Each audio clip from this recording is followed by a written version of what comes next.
According to statistics, the consumption of tobacco is dropping drastically. According to this article by the World Health Organization, the total population of tobacco consumers globally is estimated to be about 1.25 billion adult users, with countries such as Brazil and the Netherlands making a relative reduction of 35% since 2010. While the world might be indicating signs of rejuvenation from the consumption of tobacco, one specific tobacco product might be facing its extinction in this modern era: the cigarette. This was not always the case. There was a time when the cigarette was the titan of the world, a time when the cigarette was considered a symbol of class and status, and it all started with the First World War. This is the story of how World War I made the cigarette.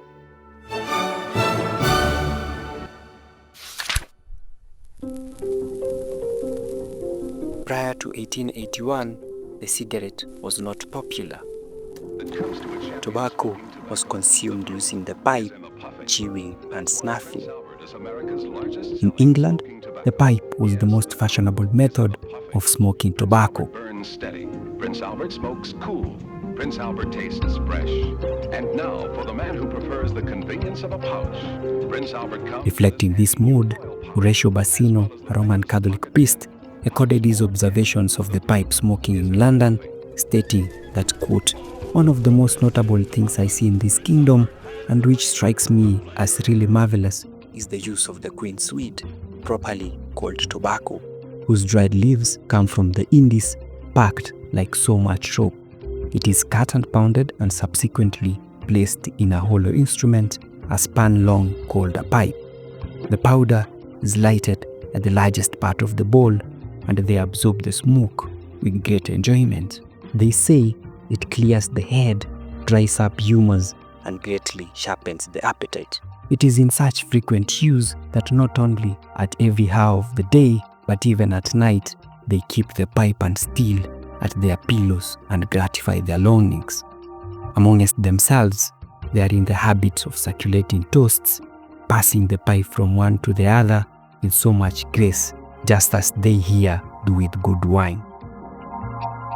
Spain was already adopting the cigarette, and with the introduction of the Bonsac machine in 1881, the production of the cigarette more than tripled. In the United States, the cigarette was regarded as a foreign product associated with immigrants scattered in New York City.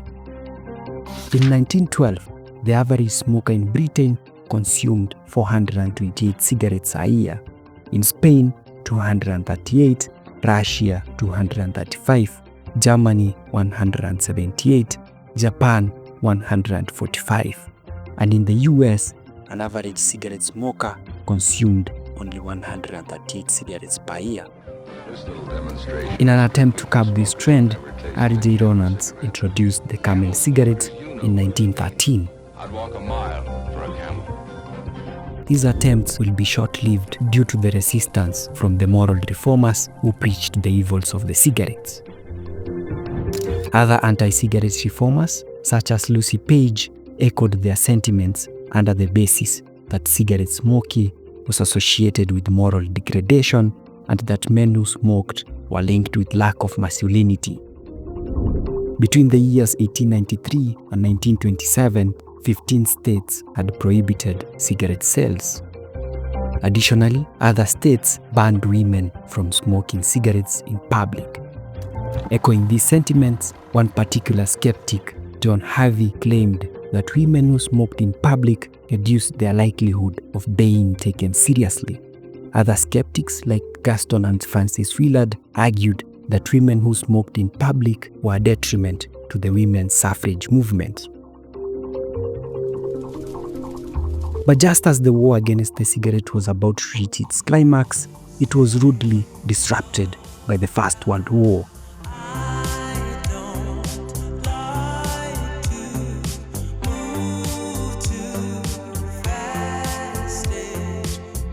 When the First World War began, the cigarette was about to get a new prospect.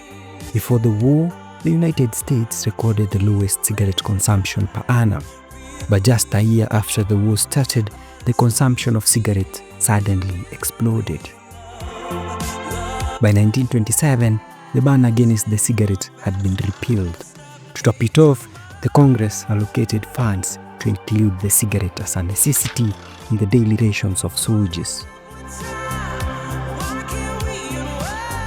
To emphasize the importance of the cigarette, the commanding general, John Pershing, said that what his soldiers needed to win the war was, quote, tobacco as much as bullets, indicating that tobacco was just as important as food and bullets.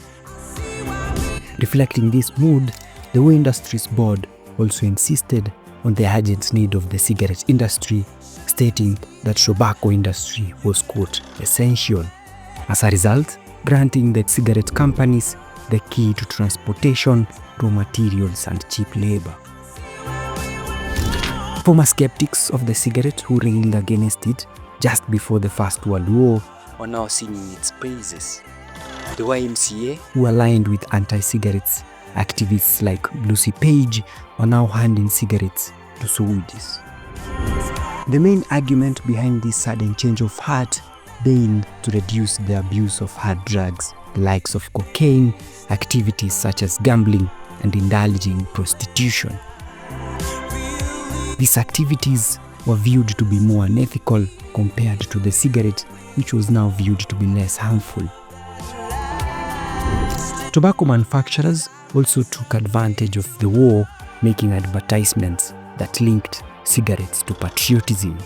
This brand in a 1917 tobacco smoking advertisement wrote that, quote, Bull Durham tobacco has been the universal smoker of our army and navy for 3 generations. Officers and men alike all carry the makings with them, ready at all times to roll their own, emphasizing that their cigarette was the most preferred by the military universally.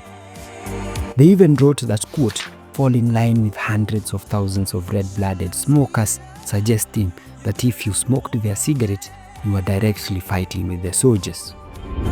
In May 1919, Chesterfield in the advertisement featured an image of a soldier from the 42nd Division, also referred to as the Rainbow Division, which was among the first divisions to be sent to Europe from the United States. Manufacturers such as Lucky Strike referred to their cigarette as, quote, manly and sturdy, which associated their product with masculinity and resilience. The American film industry also embraced this culture. The lead star actors were filmed smoking in their movies and in the public, indicating that smoking symbolized being heroic. The cigarette, once associated with lack of masculinity and moral degradation, was now associated with war effort and patriotism. When World War I ended, the United States sent home millions of tobacco addicts, and soon the soldiers would spread their smoking habits to their families and friends, poisoning and addicting a whole new generation with tobacco, the cigarette being the ship that sailed the behavior. The tobacco industry smelt a whole new market of cigarette consumers, and they were ready to quench their thirst. If you look at these statistics, by 1915, the US alone produced 18 billion cigarettes. By 1920, just after the war ended, the production of cigarettes doubled to 47 billion cigarettes per annum. By 1930, that number tripled to over 103 billion cigarettes per annum. The First World War actually popularized the cigarettes, and society turned smoking cigarettes into a culture that will be honored for many years that followed. The cigarette was now solace in times of need, but not if careful, it burnt the finger of the smoker, draining them off their breath slowly.